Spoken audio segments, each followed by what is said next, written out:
Баян хөнгөр сумын засаг даргын тамгын газрын ёс зүйн дэд хороо үзүүлж байна. За ойрдоо танай ажиллаар ямар сонир сайхан байна.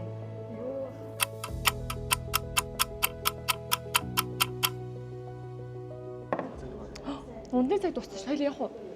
За ойр дуулцааг юм чи юм сүртэй. Хойлоо жоохон сууж байгаа л та.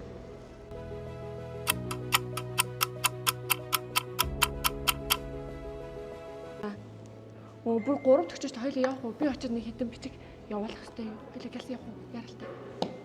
Тийм үү. За яарад ивэл чи ажил руугаа явъя. Би нэг дэлгүүр орчоод тэгээ ажиллаар оръё. Ажлын цаг нэлээд явц юм чи. Ажлын дараа дэлгүүр орчооч тий. Дарга байхгүй шүү дээ. Тэгэхээр чин дэлгүүр орсон ч болно. Эсвэл орой шууд хүүхдээ аваад харьцсан ч болно шүү дээ. Би нэг ажиллаар ороод шаардлага.